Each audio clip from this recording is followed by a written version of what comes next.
right now I'm talking a lot of like negative stuff about retail. You know, angry customers, stupid customers, unappreciative customers. But you know, like, there are a lot of times when people are just pretty awesome. Or, you know, like, they're actually really grateful for your service, and then they tell you. But yeah. For instance, like I just said, like I was just talking about, like, a good profit will change a woman's life. And I think I helped this one woman. I gave her a bra fit and everything. You know, some women are very shy about their breasts. There's a lot of, I mean, I've watched a lot of documentaries, my own personal experience growing up and just, you know, living today, and just like the stigma. First of all, the stigma that you get on for being a bigger lady and probably having to shop at Lane Bryant in the first place. And then there's the stigma of big boobs. Because, you know, for all of America's love of large breasts, you can't be a large woman with large breasts. Or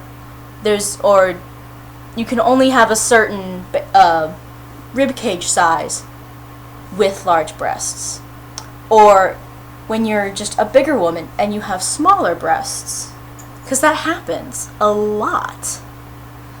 And you know, when you can't find something that fits and works and helps, it's horrible. It's horrible on your confidence, on your body image, and it's just makes your life hell. I helped plenty of women who were wearing what I call, you know, a lot of people call slingshots, or just holders, where they don't really fit anywhere, but they just hold them somehow in place, sort of. But what a lot of people don't realize is that, you know, because, you know, they'll have, you know, these straps digging in, and they'll have like the muffin top in the boob, and it's just like, a lot of the boobs should be held in the band under here, and a lot of people are afraid of underwires. And if you have bigger boobs, you need underwires, because they like hurt or they jab, and there's like, that's because you're wearing the wrong size. Because there's, like, for instance, I personally wear a G cup. I measure a lot. I would measure a lot of women, and it's just like, well, you're, for instance, I'll say like a 40H or something, and they're like, that doesn't even exist. No way. No way. But I'm wearing like a 44 like double D right now. It's just like, well, that might seem like it works because the cup sizes are about ratio between this measurement and this measurement. So it's about the difference in inches. It's about an inch is a cup size, kind of. So, like, for instance, one of my coworkers back in Cedar Rapids, she, you know, like a tall beanpole. And I believe we both measured in at a G cup, but, like, because, you know, you look at her and her boobs, like, they don't look big. But, you know, for her rib cage size, the measurement pans out.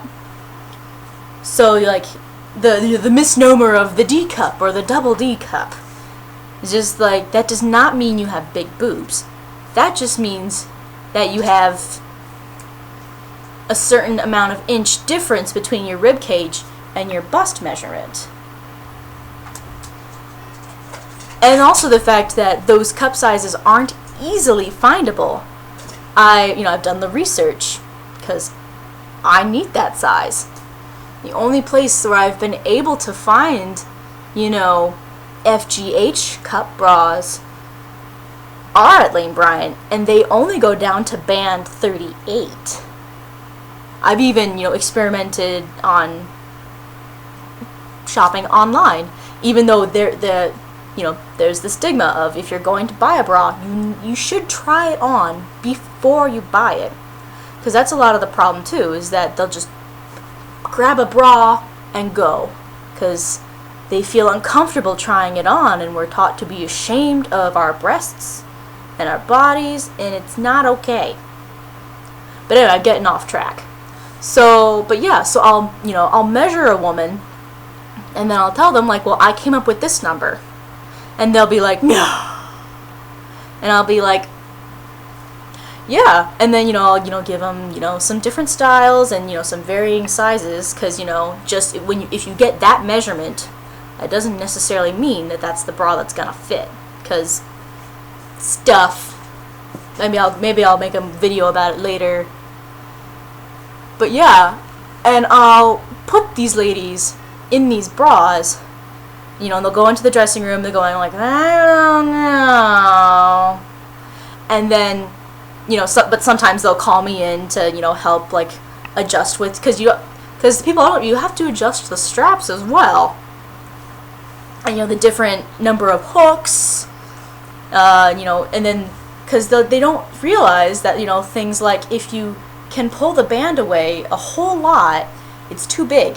Or things like, bigger cup size versus smaller band. Or things like how that, it's called the gore, where the underwires meet in your bra, that should sit up against your sternum. That's the thing I find most, is that's like hanging out all the way out here. And then I'm like, you need a bigger cup size. And then they're like, and I'm like, yep. Or just like, well, or you might like a bra with wider straps to, help even it out. Or like to help, distribute the weight, because a certain amount of weight is put on the straps. And, they'll go in, and then they'll come out of the dressing room, with or without their shirt on, and they'll just be so happy. And it's just like, this makes me look good and gives me confidence about myself. It turns these, bags into something appealing. I like the shape. I like how it makes me feel. And then they'll be like, can I just rip the tag off? And I had so many women walk out of the store in the bra I put them in, because they can't go back. They're just like, I can't believe I wore that for so long. It's a game changer. And just like, you just can't, I can't put that thing back on. My boobs were so sad. And I'm like, and I mean, but at the same time, like, these are $30, $40 bras. In my case, like $50 bras. I mean, granted, they generally last me, 2 years, depending if I stay the same size. But yeah, and I just, a nice part of retail is that I could affect their lives this way. And, they were so happy. Or I think there was this one time I was helping this woman who had, she had lost, like, over 100 pounds. And, she had come in to finally get some new clothes, because, if you're in the process of losing a lot of weight like that, you don't buy a new set of clothes, like, every time you go down a size. If you keep planning on losing weight, I mean, wear clothes that fit, but in general, you don't want to replace your entire wardrobe every time you go down a size, especially because women's weight can fluctuate, stuff. And, she was still like a 22, 24, a 26, 28 in some of our more, fitted stuff. And, that's like roughly like a 3X to a 4X.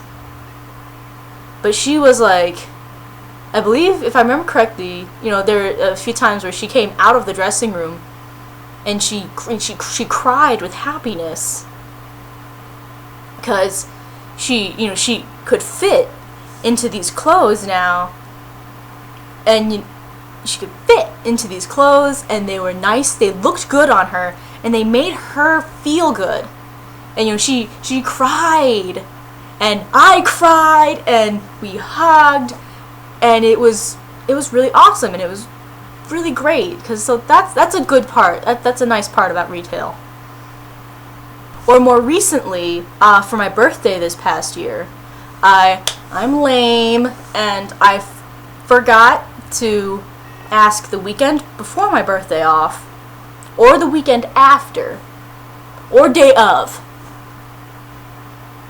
So I worked like before, straight through, and after my birthday. But yeah, so I'm working like on my birthday. You know, I'm working like a morning shift. So I'll be done. I'll still have most of the day to myself. It'll be fine. But yeah, and I was helping this one couple.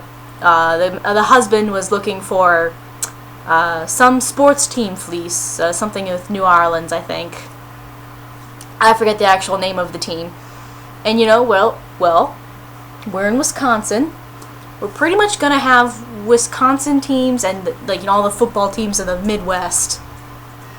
And for some reason, the New York Yankees. But we do have, you know, like a book at the cutting counter full of special, like, the team fleeces and cottons that are available to us for, like, special order and whatnot. So I directed him to that. You know, he found his team, and his wife was also there, and they're, like, discussing on how much they should get. And, you know, also talking about, you know, the latch hook kit that she had. And I'm, you know, entering all their information into the computer, or making nice talk. They're pretty cool people. And our printer decides to be an asshole, but it's been doing that a lot. Well, it did that a lot. We have a new printer now.